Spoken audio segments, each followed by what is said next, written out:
I didn't have enough money to get a new car, and I looked at started looking at motorcycles on Facebook Marketplace. So I see they had this. There's like a 2007 Suzuki GZ250, and it looked like a really nice bike. It looked like a really nice bike, and it was like $1,100. That's the thing with bikes is that you can't always, especially with the street bikes, the crotch rockets, you can't really always tell the year.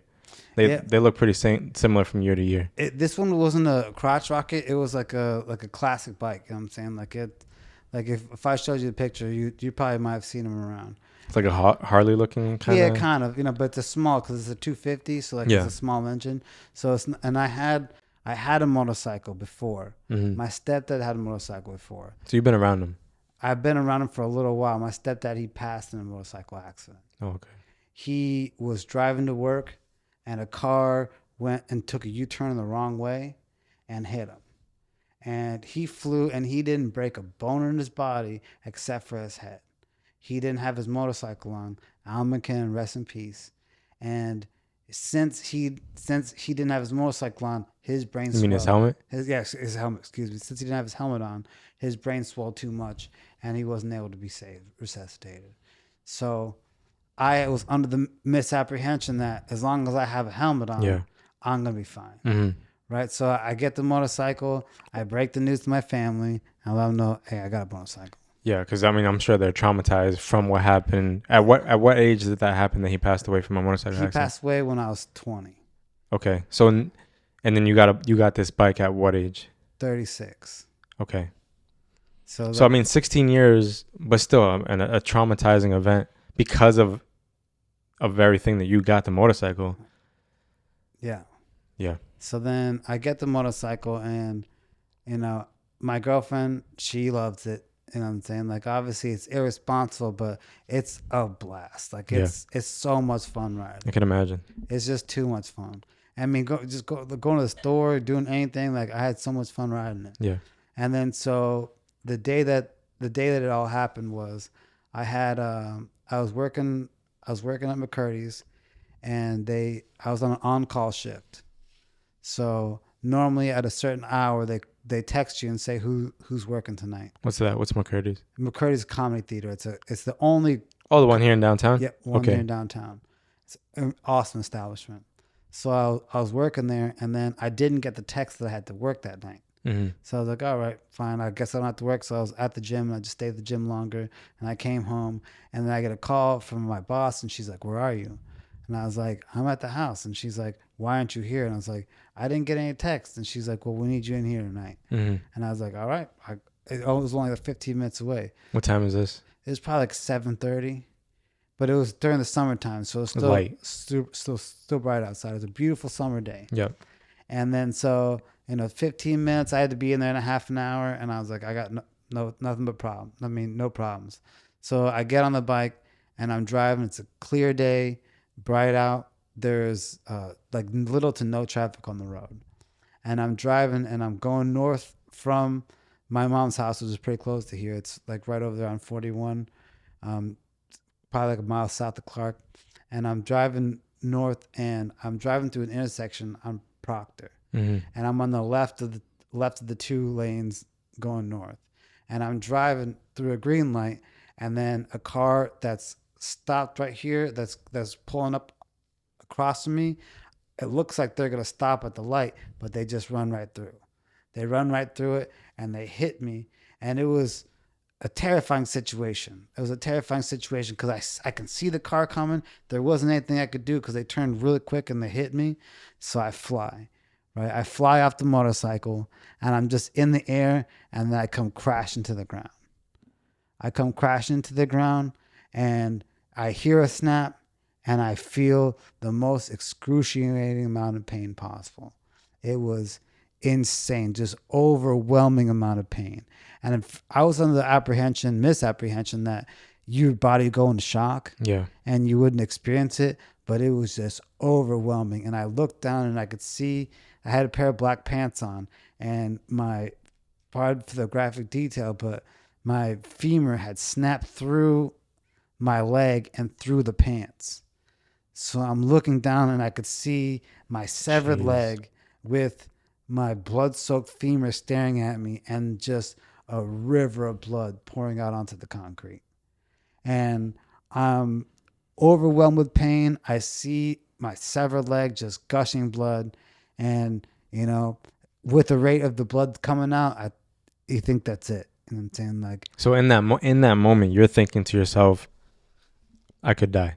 in that moment, all I could do was, in order to alleviate the pain or to distract myself from the pain, I just had to say, just breathe, just breathe. And I just try to stay as calm as possible. And I just try to breathe. I was like, just breathe, just breathe. Okay, I'm trying to paint this picture in my mind because I take Proctor every day to go to work, right?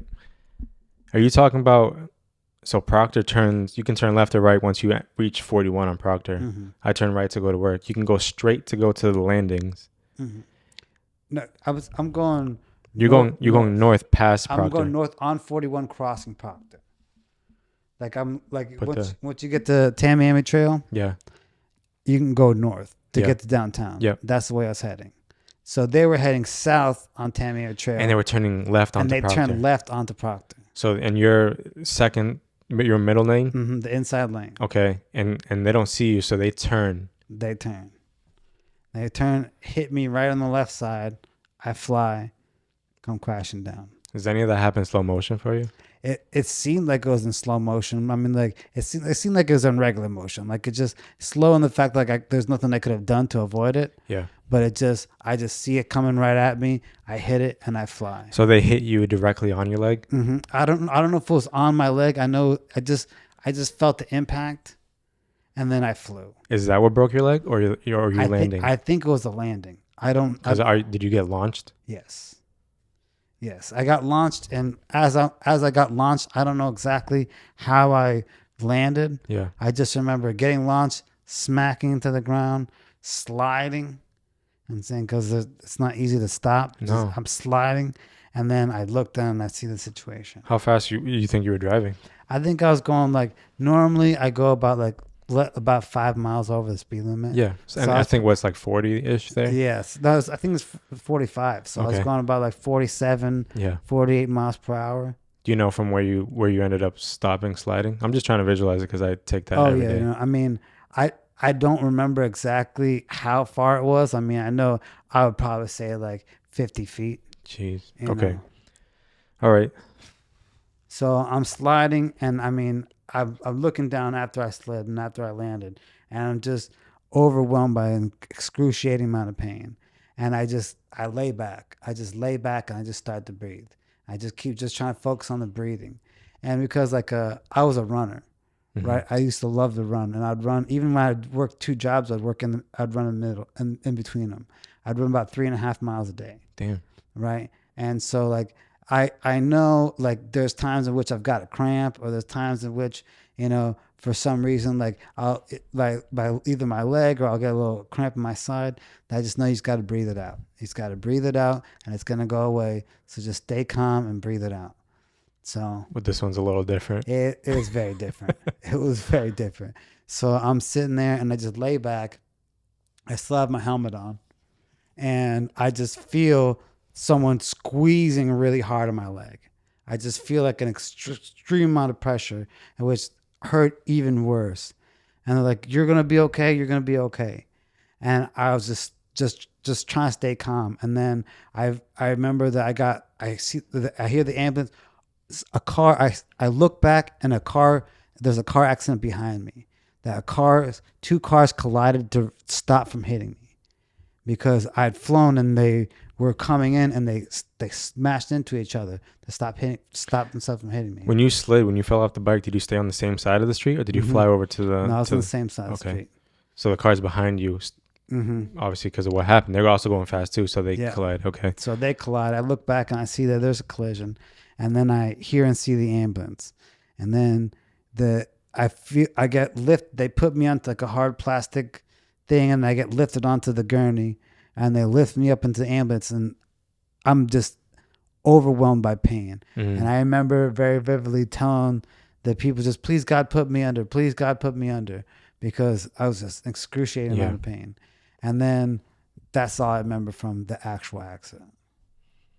Do you remember?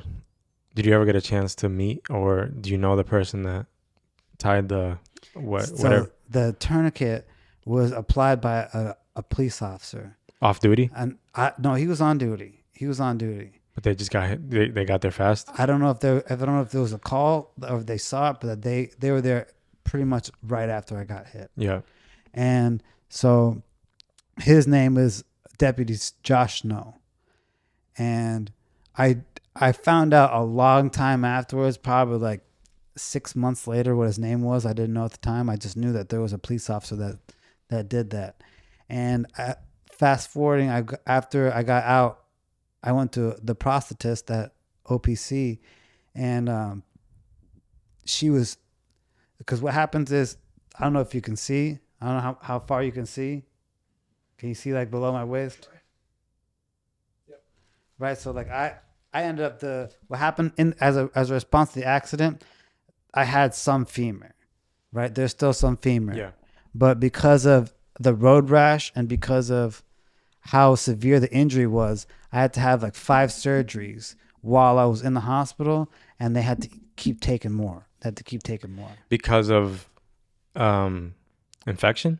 Well, the bone was shattered, and there was gravel. I mean, there was dirt Oh. inside the wound. So the tissue became, I think, necrotic. It was like the term where you can't get blood flow to it. Yep. So they had to just keep taking it off. So at what point are you? I don't have any femur left. I don't have. So basically hip bone, and then That's it. okay. Like I looked at the X-ray and it was horrifying. It was like, because I woke up and I had this huge mass.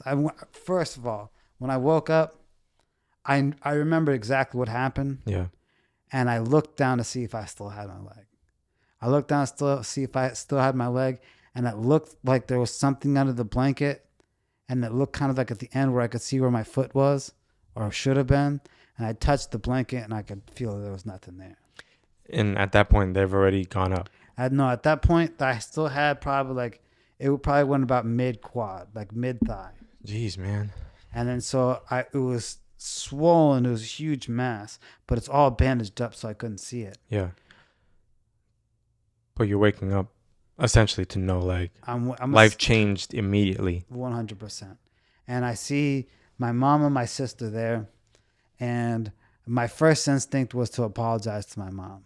Jeez, man. I just remember being like, I'm so sorry.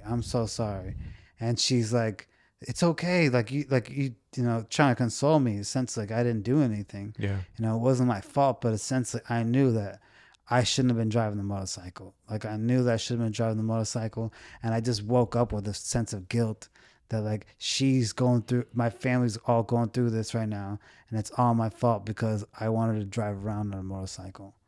And I just remember that guilt being like the first thing that I remember, more so than like the loss of my leg. I just remember feeling so bad for my mom and my sisters, I have 3 sisters. I have the best mother you could imagine and amazing sisters. And they were just there, and I could just see, they could feel my pain. I could see their pain. Yeah. And it was so much. It was so much. So I apologized to them, and they consoled me. And just, I started trying to figure out, it's a process. It's a process because, like I said, I used to run every day. So I'm a very active person. I'm a high energy guy. Yeah. And I'm always running. I had 2 jobs, you know what I'm saying? Like I'm a friendly guy. I like going around, moving around, I like dancing, you know what I'm saying? Like I like being a life of the party, you know what I'm saying? Like I have a good time everywhere I go. Right. So then and now I'm stuck in the bed. And in excruciating pain.